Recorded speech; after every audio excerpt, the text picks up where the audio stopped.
Hello, I'm Sally J from Sally Social and welcome to my channel.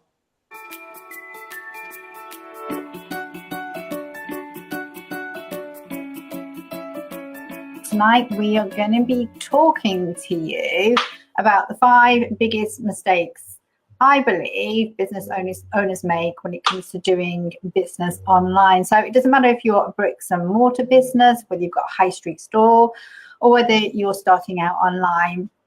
Listen out, you might get some tips and tricks in tonight's show. In order for a lot of businesses to survive, you've got to have an online presence, and part of that is having a social media presence as well. It's becoming a fact of business life, really, especially as I said, in the UK. So if you're thinking about putting a business online, then please stay tuned and watch the rest of the show. I've got a lot of information to share with you based on what I've learned from running a bricks and mortar store, from being a high street retail marketeer and buyer. I've done that for 20 years. So I was working in a big corporation. I learned lots there. And since then, I've really immersed myself into this internet world. I totally love it. I've become a bit of a tech geek and also a bit of an online marketing geek. And I've learned so much. So I'm trying out new things all the time. And I want to use this platform to share all my learnings with you. First mistake that a lot of people do when they either start an online business or they want to promote their business online is they don't treat it like a business. It's so important these days to have a plan, have a business plan. And I think a lot of us become impatient. We want to take a shortcut and we want things to happen instantaneously. And quite often, particularly in my experience, if I haven't created a plan, if I don't know where I'm going, if I haven't created a roadmap, how do I know where I'm going to go? How do I know when I've reached my destination? So you've got to have a plan. You really need to know what your financial targets are. So how much do you want to make in the first year, particularly with online, because you need to reach people and online is a numbers game. Everybody that you come into contact is not going to buy from you immediately. So you need to know how many people will convert. The biggest thing that I have learned, the average conversion rate for a sale online is somewhere in the region of about 2 or 3%. Okay, that's 2 or 3%. It's tiny. So you have got to reach at least 100 people, have conversations with them, whether it's through a Facebook advert or whether it's through direct communication or email marketing. You've got to have a conversation with 100 people before 2 of those people will purchase from you. Yeah. Multiply that up. And what do those numbers look like? It's huge, isn't it? So you've got to do an awful lot of work. That's why you've got to treat it as a business. You've got to be in it for the long game. It's not a short sprint. I liken it actually to a sports person. If you are going to be a success on the track or on the field, you need to put in the hours, you need to put in the graft, you need to do the training, you need to get yourself ready and prepared for the game. And it's exactly the same when it comes to business online. One of the things that I've really discovered over the last couple of years is that there are so many people doing what we do. There are so many people trying to have a slice of the pie because there have been so many internet successes. Everybody wants a slice of the action. You've got to prepare yourself for the game. So that means having a plan in place. Also means preparing your mind as well. I'm going to come on to talk about that a little bit later. You need to know in particularly what you're in business doing and who it is you're serving and what solution you're providing. So get those things nailed first. The second thing you need to do is put some numbers around it. So what are your financial objectives? And then you can start to develop a strategy for delivering upon those objectives. The other thing people forget about is you need a budget. You need to have a little bit of money saved for your marketing. You need to know how much you're going to spend on your product. What I would suggest also is that you need what we call as marketeers a SWOT analysis. So assess your strengths. What are your weaknesses? Where are your opportunities? And what are the threats? Okay, do that and you'll identify some new opportunities as well. You also need to consider the environment around you, and we call that a PEST, P-E-S-T, a PEST analysis. So what's going on politically, environmentally, socially, or with regards to technology, that's a big one at the moment, isn't it? Within your environment, that's going to have an impact on your business. Okay, you have to have a plan. When I first became a coach, I was working full time.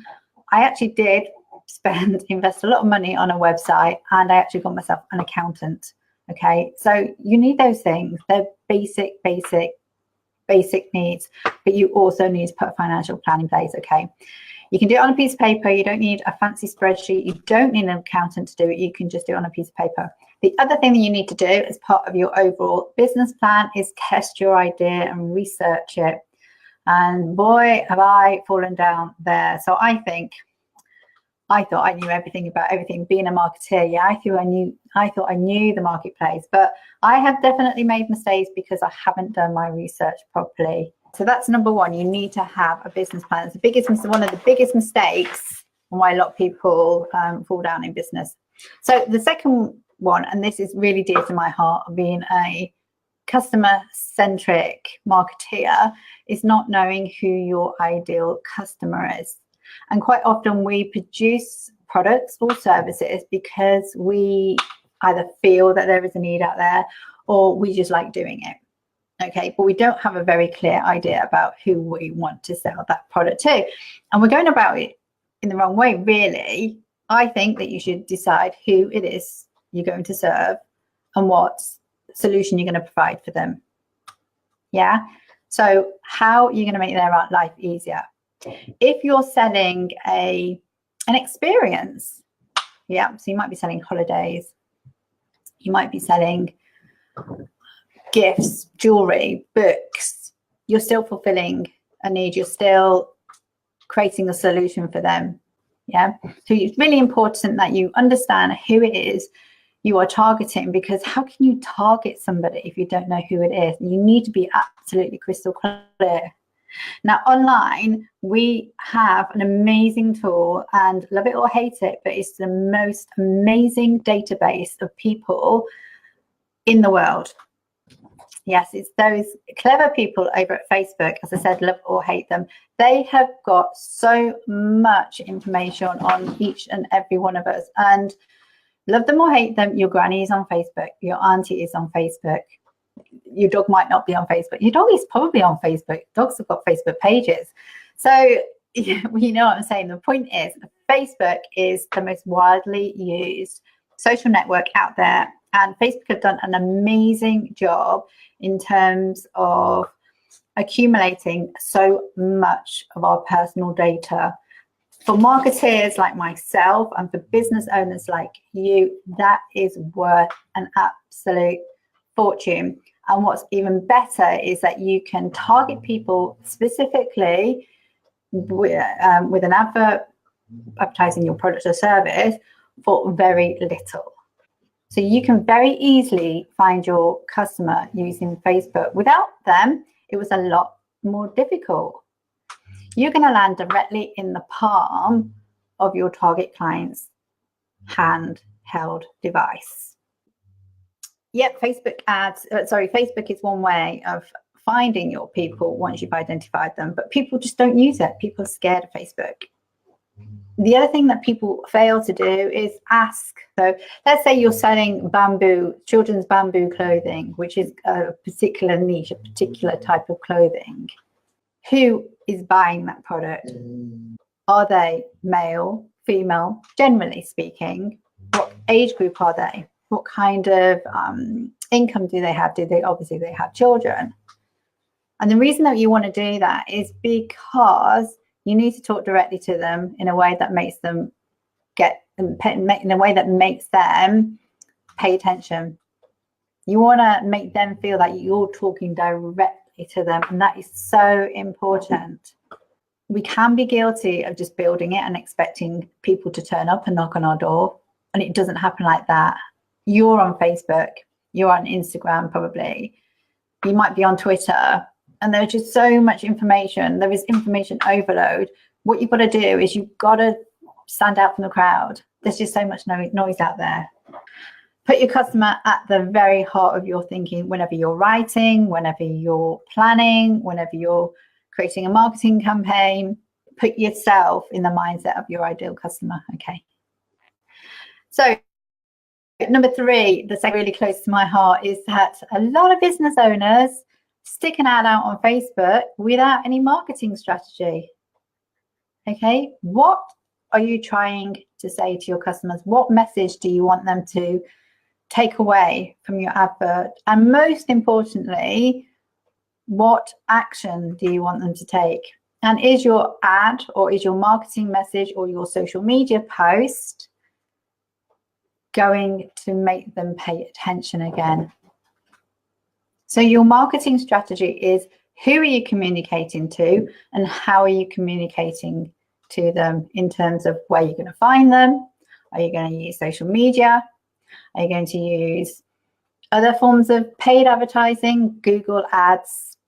How are you going to talk to your people? Okay, and what message are you going to communicate to them? And that's why it's so important to really understand who your ideal customer is.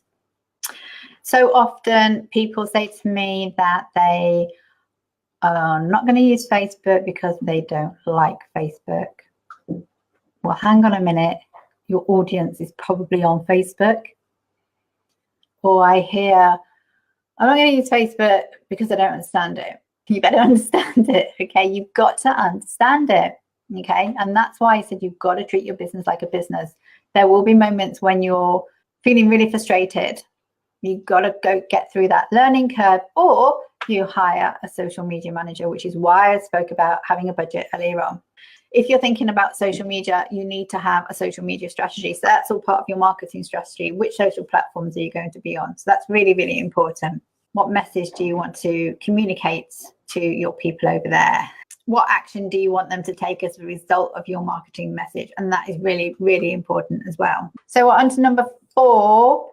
And this is a big one for a lot of people as well, not having patience. So remember earlier on, I said that running a business, whether it's online or it's in the high street offline, running a business is like running a marathon. There is no shortcut to success. And having patience will help you get through that. We live in a world today where we want instant success all the time. We're a throwaway society. If that doesn't work, then I'm going to change and do something else. You've got to give it time. The best entrepreneurs in the world have taken at least 3 years, if not longer, to achieve their success. And quite often they have changed and pivoted their direction as they've gone on their journey. So don't expect instant success. It can take such a long time for your message to go through and reach your customers. Or here's the other thing. People need to trust you in order to buy from you, yeah? Unless it's something like, I don't know, a newspaper, and you just go into any shop, wouldn't you, to buy a newspaper, not have to trust the person. But if you're purchasing, especially in today's climate, from somebody online, you've got to know that that vendor is somebody that they can trust. So you can't expect instant sales success. You need to build up the rapport and build up that know, love, and trust factor. And it's one of the reasons that I'm on here doing Facebook Live, so people can get to know me a little bit more and understand what it is that, who I am and what it is that I offer and what I do and what my credentials are. Who am I to be presenting all of this? Okay, I have to prove my worth. It takes time to build that know, love, and trust factor. Plus, as I said earlier on, there's so much else, there's so much noise. You know, you need to stand out, and it is going to take time. So you have to do the email marketing. You'll have to do the social media advertising. You need to build your online presence over time, and it takes time. So you're looking at, I would imagine, 6 months to a year in order for your message to get through. And it's getting harder and harder all the time because more and more, well, the millennials are living on their handheld devices. So there's all those guys and girls within the marketplace. Plus there's the older generation like me who are finding that in order to survive in business, we need to get a little shifty on and get ourselves online. And we're in this steep learning curve, even steeper because our brains are maybe slowing down a little bit. We haven't got so many brain cells, let's say, maybe. The gray matter is more visible, more present. So we've got a lot of work to do. So you have to have patience. You've done all the planning and all the work up front. Have trust in that planning process. Have trust in yourself. You've done all your research. Have trust that it's going to work. If it's not working, you haven't done those things, then it's time to go back around those. Number 5, no flexibility. You've heard the old adage, if at first you don't succeed, then try again. Well, sometimes you have to pivot a little bit. As I said in my last, when I was talking about the established or, successful entrepreneurs today, they've adapted to the marketplace, they've responded to the customer and consumer needs, and they've adapted their offer. So flexibility is absolutely key to success. Quite often when we start out on a journey, even though we have a destination in mind, because of all those external influences, things don't always go to plan, and therefore we need to sort of navigate our way through. And that's not a bad thing. Being flexible and responding to market conditions and consumer trends is a really good thing. In fact, if you are able to flex your offer based on something that's happening in the marketplace or in the environment quickly, you can create a huge sales opportunity. So flexibility is being able to respond to the needs of your customers and the marketplace. Yeah, I've got an example down here. A few years ago with online marketing, the trend then was to give away free guides, and you probably downloaded some yourself. Whereas now, because we have less time to sit and read something, we want an instant media format such as video or audio. So people like myself, business owners like me, and yourselves, is definitely something to consider. Is not everybody wants a free guide that they can sit and read, because not everybody has that time to sit and read. So now the marketplace is demanding video, audio. So we're going to have to change the format that we present our information, or particularly the information that we want to give away. It's exactly the same as online shopping. Huge example, isn't it? If you have a high street store and you're saying to yourself, I'm not going online. I can't go online. I don't understand it. Your business potentially will crash and burn on the high street. But if you're flexible enough to say, okay, we accept what's going on, let's have a look at what online can do for our business, the chances are you'll survive those changing conditions. So hopefully that makes sense as well.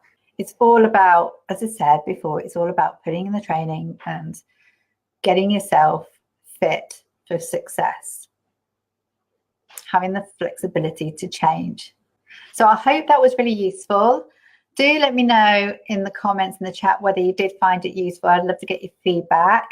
I hope for anybody who's quite new to online business that you've been scribbling lots of notes. So I'm just going to run through each of those 5 mistakes. The first one was not treating your online business like a real business, okay? Not treating it like a business. The second mistake is having lack of clarity around your ideal customer. How can you find your customer if you don't know who they are? The third biggest mistake, and underline, put that one in bold, not having a marketing strategy. Putting an ad out here and there won't cut it, okay? You're going to waste so much money. So have a clear marketing strategy. The fourth mistake is not having the patience, not allowing things to run their course. And then the fifth mistake is not being flexible, okay? Not responding to the demands of your customer or the marketplace.